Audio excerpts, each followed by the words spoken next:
After my dad forced me to give up my dream college to care for his illness, I discovered he was faking. I left at night, blocked him, and now he watches my graduation photos while living alone in that empty house.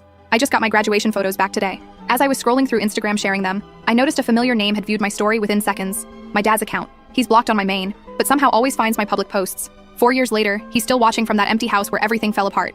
I guess it's time to share what really happened. Back in 2020, I had just gotten accepted to my dream university. Full scholarship, honors program, the works. My dad had always pushed me to chase my dreams, saying how proud he was that I'd be the first in our family to attend a prestigious university. He even helped me prep for interviews and edit my essays.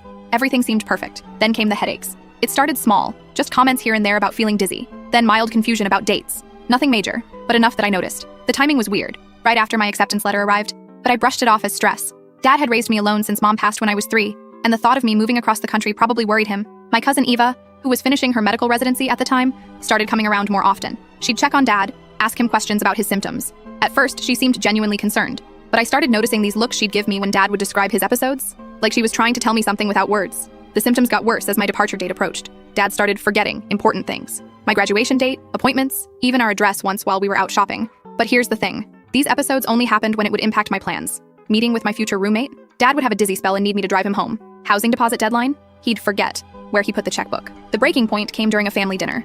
Eva was there, along with our family friend Henry, who'd been Dad's best friend since college. Dad had been complaining about numbness in his hands all evening, dropping his fork dramatically. But when he thought no one was watching, I saw him texting perfectly under the table. That's when I caught Eva's eye. She'd seen it too. After dinner, Eva pulled me aside. "Sophie," she said, "I need to show you something." She took out her phone and showed me her documentation of Dad's symptoms. A detailed log showing how they only appeared when I was making college preparations, and mysteriously vanished when he thought no one was looking. But the real kicker? Henry finally broke down and told us about Dad's secret girlfriend, Gabriella. They'd been dating for months, but Dad had asked Henry to keep it quiet. Apparently Dad had been perfectly fine during their dates. No confusion, no numbness, no memory issues. He'd even been planning weekend trips with her for the exact dates I'd be moving into my dorm. I felt sick. 4 years of hard work, countless late nights studying, all those academic competitions, and my own father was manipulating me into giving it all up. The scholarship had a strict deadline for acceptance. Miss it, and it would go to someone else. That night, I made a decision. Eva helped me pack while Dad was sleeping. I left a note saying I knew the truth and took only what I could carry. Eva had helped me arrange a tiny studio apartment near the community college where I'd start my backup plan. The next morning, my phone exploded with messages.